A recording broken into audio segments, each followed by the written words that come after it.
जय श्री राम, हर हर महादेव। दोस्तों, आज हमारा 77वां दिन है 12 ज्योतिर्लिंग 4 धाम साइकिल यात्रा का। और ये त्र्यंबकेश्वर रोड है। यहाँ से त्र्यंबकेश्वर मात्र 27 किलोमीटर बचा है और मैं 2 घंटे में कवर कर दूंगा और आज ही आपको दर्शन करा दूंगा मैं। तो अभी यात्रा करते हैं, चलते हैं। जय श्री राम, हर हर महादेव। दोस्तों, अभी हम इस मंदिर में पहुंचे हैं जो हनुमान जी का जन्म स्थल है। अंजनी माता ने यहाँ पर तपस्या की थी, यहाँ पर्वत पे, और तब हनुमान जी का जन्म हुआ था। तो मैं आपको यहाँ की सुंदरता भी दिखाता हूँ अंदर चल के, और थोड़ा सा बातचीत करने की कोशिश करेंगे और सब मैं दिखाऊंगा अंदर जाके। तो अभी ऊपर चलते हैं।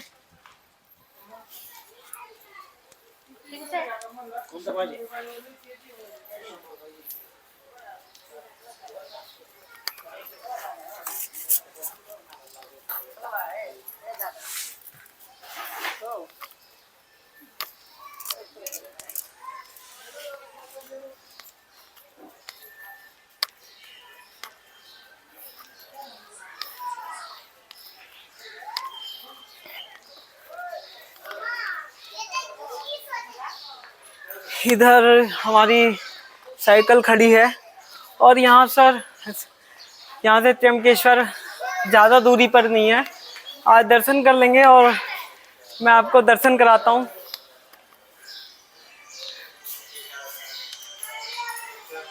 ये बैठे हैं।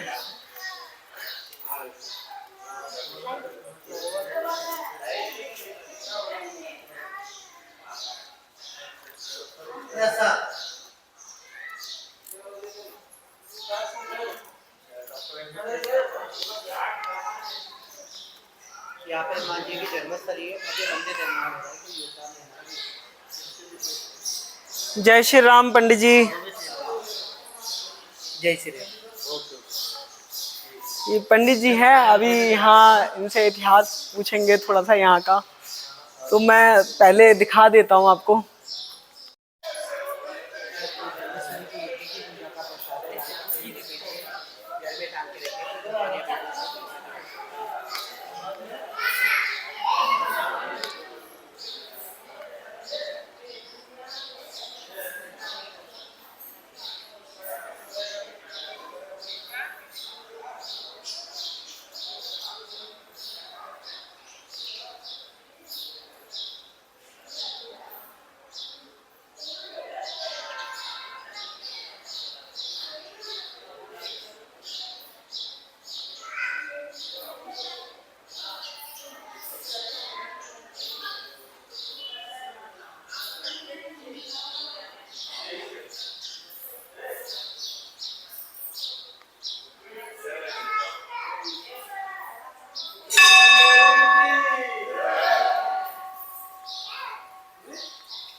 दोस्तों, यहाँ मंदिर का थोड़ा सा इतिहास बताते हैं और ये इनका जन्म स्थल है। तो पंडित जी हमें इसके बारे में बताएंगे। जी जय श्री राम। जिस क्षेत्र में आप लोग खड़े हो, मतलब आप जो भक्त दर्शन ले रहे हो, ये प्रभु हनुमान जी की जन्मस्थली कहलाती है, जिसे ग्रंथों में दंडकारण्य तपोभूमि कही गई है। अनेक ऋषि मुनियों ने यहाँ पे तप किया हुआ है और कहते हैं कि इन क्षेत्रों में हनुमान जी की माता अंजनी देवी ने पुत्र प्राप्ति के लिए जो कठिन तपस्या की थी, वो इस पर्वत के ऊपर की थी। इधर जी, इसीलिए अंजनी माँ को भगवान शिव जी द्वारा पुत्र प्राप्ति का वरदान इस क्षेत्र में मिला है। इसलिए पूरे भारतवर्ष में ये अंजनी पर्वत कहलाता है। ये वही पर्वत है जहाँ से हनुमान जी भगवान सूरज को फल समझ के खाने के लिए आसमान में उड़े थे, और आप सभी लोग उसी पर्वत पे खड़े हो। ये पर्वत का निचला हिस्सा है जहाँ पे बाल रूप में हनुमान जी के दर्शन किए जाते हैं। कहते हैं कि अमृत की कुछ बूंदे नासिक में गिरने की वजह से 12 साल में एक बार कुंभ का मेला यहाँ पे भरता है। अमृत गिरने की वजह से ये अमृत भूमि है, इसलिए यहाँ पे तप जल से जल फलित होता है। इसलिए अंजनी माँ के पिता ने भी यहाँ पे तप किया था त्र्यंबकेश्वर में, जो गौतम ऋषि थे। वो अंजनी माँ के पिता थे और उनके तप करने से भगवान ज्योतिर्लिंग यहाँ पे स्थापित हुआ था। तो जहाँ पे पिता ने तप किया वहां पे पुत्री ने भी तप किया, ये कहा जाता है। बाद में ये राम भूमि है, प्रभु श्री राम जी का पंचवटी क्षेत्र में निवास हुआ है। हाँ। तो राम भूमि की वजह से भी अंजनी माँ ने यहाँ पे तप किया, ये कहा जाता है। तो कहते हैं कि आज भी इस पर्वत के ऊपर अंजनी माँ ने तप किए हुए या हनुमान जी भगवान सूरज को खाने के लिए जो उड़े थे, इनके अवशेष या इनके प्रमाण देखने को मिलते हैं जी। अब ये जो बाल हनुमान जी है वो इसी भूमि में स्वयंभू प्रकट हुई मूर्ति है। कहते हैं कि इसी क्षेत्र में बाल रूप में हनुमान जी प्राप्त हुए, इसलिए उनकी स्थापना यहाँ पे की गई। जो लोग पहाड़ी पे ऊपर, पहाड़ी यहाँ से 7.5 किलोमीटर 3 पहाड़ चढ़ने पड़ते, जिसे 5 से 6 घंटा लगता है, जो चढ़ाई नहीं कर पाते वो बाल रूप में हनुमान जी के दर्शन लेते हैं। और उन्हीं हनुमान जी का ये ध्यान स्थिति में, मतलब अंजनी माँ ने जो तप किया था, तो तप मुद्रा में हनुमान जी की मूर्ति की यहाँ पे स्थापना है। कहते हैं इन क्षेत्रों में हनुमान जी के अलग अलग रूप में कई बार साक्षात दर्शन होते हैं। बस पहचानने की शक्ति अपने अंदर होनी चाहिए, वो किस रूप में अपने को दिखाई देंगे। इसके भी कई सारे प्रमाण अपने पास मौजूद है कि हनुमान जी किस अलग अलग रूपों में यहाँ पे दर्शन देते हैं। बल्कि अभी इस मंदिर का विकास कार्य शुरू है, धीरे धीरे पूरा मंदिर पहले खुला था, यहाँ पे छत भी नहीं था, मगर आज भक्तों के सहयोग से आज यहाँ पे इस सुंदर और भव्य स्वरूप में मंदिर और हनुमान जी के दर्शन होते हैं। तो यही सब निर्माण कार्य इस क्षेत्र में शुरू है, जिसके लिए सभी भक्तों की मदद और उनका योगदान इकट्ठा किया जा रहा है, ताकि जल्द से जल्द भव्य और दिव्य तीर्थ क्षेत्र यहाँ पे बन सके। तो जय श्री राम। जय श्री राम। मैं यही बोलूंगा कि आप की श्रद्धा के अनुसार जो भी सहयोग कर सकते हैं कीजिए। मैं यहाँ पर अकाउंट नंबर सब डाल दूंगा इस वीडियो में। तो ये मंदिर का निर्माण अभी चल रहा है और भी यहाँ पे बहुत करना बाकी है, और यहाँ पर बहुत दूर दूर से ये तीर्थ स्थल है। यहाँ पर मैंने आपको फोटो भी डाली है मैंने अपने इंस्टाग्राम पे, और मैं सब कुछ दिखाऊंगा इंस्टा पर भी और यूट्यूब पे भी। यूट्यूब पे मैं इस वजह से डालता हूँ, पूरी डिटेल मिल जाती है यूट्यूब पे, लेकिन इंस्टाग्राम पे शॉर्ट्स वीडियो ही डलती है। तो इस वजह से मैं यही चाहूंगा कि जितना भी आपको सहयोग करना है हमारे प्रभु के लिए आप कर सकते हैं। इसलिए मैं अपना अकाउंट नंबर नहीं डाल रहा और ना मैं किसी से कुछ ले रहा हूँ। बस मैं यहाँ का जो अकाउंट नंबर है जो इसके निर्माण में काम आएगा पैसा, वो आप दे सकते हैं। अभी ये देखिए प्रभु, मैंने जैसे कहा था कि अलग अलग रूपों में भगवान के दर्शन होते हैं। यहाँ पे 2 साल 3 साल पहले हनुमान जयंती को जन्मोत्सव के दिन महायज्ञ का आयोजन होता है, जो रात भर चलता है। प्रातः काल में सबसे आखिरी आहुति होती है पूर्णाहुति। जैसे घी की धार अग्नि के ऊपर गिरती है, आखिरी आहुति, तो जब तक घी की धार शुरू थी तब तक अग्नि का आकार पूरा हनुमान जी के आकार में परिवर्तित था। अभी ये देखिए, हाँ, ये जो दिख रहा है आपको, उनकी आंखें, नाक, मुंह वगैरह, ये इस तरीके से, मतलब ये अकेला मैं अगर देखूं तो ये भ्रम कहा जा सकता है, मगर जितने लाख भक्त थे उन्होंने जो तस्वीरें खींची तो उनमें ये प्रमाणित, मतलब उनका रूप जो है वो साक्षात लोगों को दिखा। ये ऐसे कई सारे प्रमाण हैं, बिल्कुल आपको दे सकते, कोई दिक्कत नहीं, मैं दिखाऊंगा अभी। ये देखिए, आप अगर ध्यान से, अग्नि जल रही है और हनुमान जी दिख रहे हैं।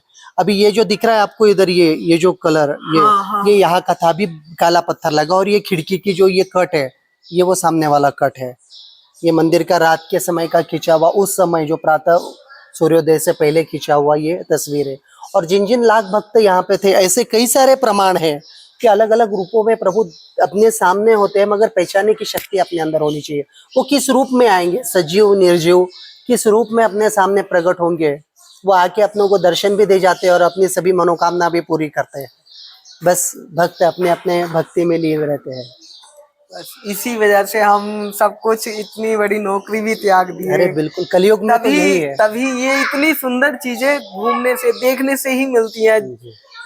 परिश्रम करना पड़ता है कुछ भी नहीं, जब ये दर्शन हो जाते हैं मेरी सारी थकान उतर जाती है। संकट कटे मिटे सब पीरा, जो सुमिरे हनुमान बलबीर। मतलब सभी संकटों का नाश कलयुग में अजर अमर हनुमान देवता है, जो आज भी प्रत्यक्ष रूप में इस धरती के ऊपर उपस्थित है। जय श्री राम। जय श्री राम। तो दोस्तों, मैं आपको बाल हनुमान के दर्शन कराता हूँ। ये हनुमान जी के यज्ञ का प्रसाद है, लाल वस्त्र में लपेट के घर में टांग के रखिए।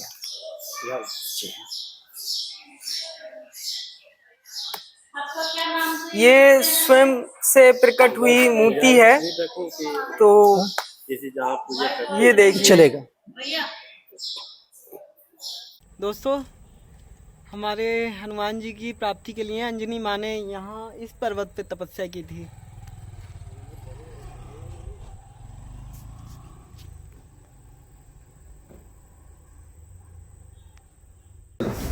नंतर जाय मग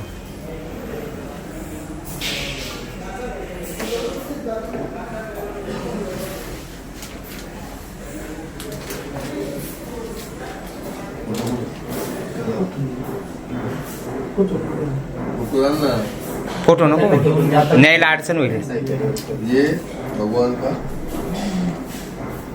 चंदन आहे ते चंदन है इधर उधर नहीं गिराने का, सुबह लगाने का। वो बहुत संभाल 4000 किलोमीटर हो का अरे बापरे बम्बू। दर्शन लो आराम से। मैं हर तीरथ पे जाता हूँ तो कुछ ना कुछ ऐसी चीज़ वहाँ की लेके चलता हूँ। तो मेरे साइकिल के अंदर बैग रखा है, उसमें नंदी जी भी है, महादेव ज्योतिर्लिंग भी है। हर ज्योतिर्लिंग को कुछ ना कुछ ऐसा लेता हूँ। कलश भी है जो जल गिरेगा, और मेरे पास में बहुत सारे त्रिशूल भी है जो मैं रखूँगा, और एक मूर्ति भी है जो कहीं खराब नहीं होती, ऐसे मेटल की है। राम जी की भी है। तो ऐसे करके थोड़ा थोड़ा मैं इकट्ठा कर रहा हूँ। घर को बस एक मंदिर बनाना है। जय महादेव। हर हर महादेव। आज 77वां दिन है और हम श्री त्र्यंबकेश्वर ज्योतिर्लिंग पर पहुंच गए हैं। दर्शन भी हो गए हमारे बहुत अच्छे से। तो फाइनली उधम सिंह नगर उत्तराखंड से हमने ये यात्रा शुरू की थी और अपने छठे ज्योतिर्लिंग पर भी पहुंच गए। तो 6 ज्योतिर्लिंग और एक धाम हमारा कंप्लीट हो गया है। अब 7वां ज्योतिर्लिंग की तरफ हम जाएंगे, लेकिन कल जाएंगे, आज यहीं पे रुकेंगे। तो यहाँ पर बहुत सारी मेरे साथ ऐसी चीज़ें हुई, वो सारी मैं वीडियो में डालूँगा। जय श्री राम, हर हर महादेव। दोस्तों, आज हमने अपने 77 दिन में 6 ज्योतिर्लिंग और एक धाम कंप्लीट कर लिए हैं। तो अब यात्रा के 77 दिन हो गए। तो वहाँ से मैं रुकने की व्यवस्था कर रहा था, यहाँ पर देख रहा था कहीं रुकने के लिए अपने दर्शन करने के बाद में। तो ये एक दुकान मिली, बारिश होने लगी तो दुकान मिली, तो मैं यहाँ पर बैठ गया। अब कहाँ जाएंगे रुकने, अब यहीं पे हमने अपना बिछा लिया है और यहीं पे अब रात को विश्राम करेंगे। अपने साइकिल को भी खड़ा कर दिया है और रोड किनारे है ये पूरा। अब हमारा अगला ज्योतिर्लिंग होगा भीमा शंकर। जल्दी ही दर्शन होंगे भीमा शंकर के भी। जय श्री राम, हर हर महादेव।